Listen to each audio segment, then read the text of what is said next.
电磁炉啊，这两台电磁炉呢是刚才一个用户收的，用户要拿来修的。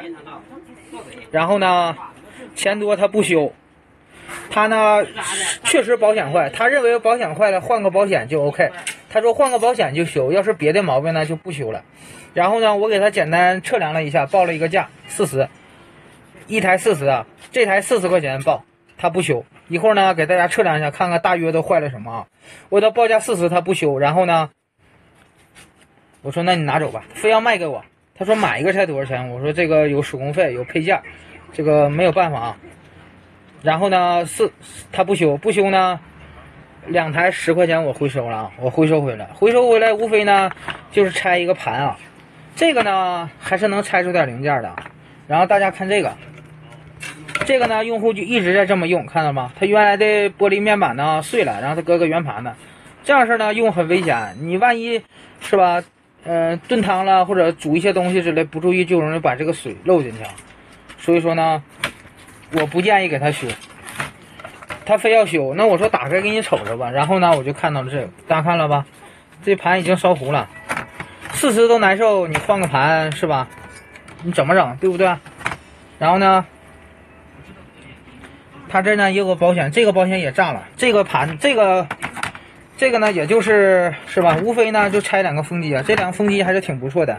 一会儿呢拆啊，然后呢，大家再回到这个呢，目测呢，保险坏了，保险就是不行了。然后呢，我量了一下 IGBT 也不行了。现在简单测量呢，就坏了2个元件，但是你保不齐这个3大电容，对不对？有没有问题？风扇呢都这个鬼样子，也保不齐行不行，对吧？那你看现在大约得多少零件，得多少钱了？算一算。所以说呢，报40块钱这个价一点都不黑啊。然后呢，看一下保险啊，这个呢就是保险，都不用拿万元宝测量，大家看了吗？里面呢这个样子了。如果里面保险丝轻微的断呢，有可能短路不是很严重。但大家看这个吗？报的这么邪乎，这就说明后期呢严重短路了。这种情况呢是吧？你万一 CPU 坏了呢，是不是？你这白折腾。给大家看一下这个 IGBT 啊，这个呢是乔氏整流啊，4个点，这个呢就是 IGBT 呢，在路测量的时候呢，你用2极管档测量就可以了，它有一面通，有一面不通，直接干到头了，看了吧？然后咱们量反向啊，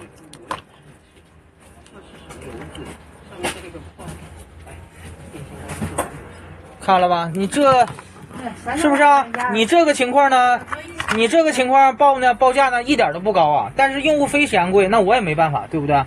我也不修了。这种旧炉的，是吧？这还是个名牌的，你说我修上，是吧？我都有，我修有什么用，对不对？所以说直接呢报废处理啊。直接就是报废了，5块钱呢，这个5块钱收的不亏啊，这个呢就还行吧，只能说这个价位。好了，本期视频呢就介绍到这里了，奉劝诸位啊，就是那些所谓的用户啊，小气用户，对，小气用户，这个便宜那个贵，对不对？你看看这要付出多少工，是不是啊？40一点都不高啊，但还嫌贵，那谁也没办法。你跑任何一家修理部，低于这个价格没人给你修，甚至有可能更高啊！当然这个用户呢要买新的了哈，萌生退役了，所以呢归我了。一会儿呢就拆零件呢就没有必要录视频了吧？挑几个有用的零件拆掉，这个盘呢还是可以用的啊！谢谢大家观看，拜拜。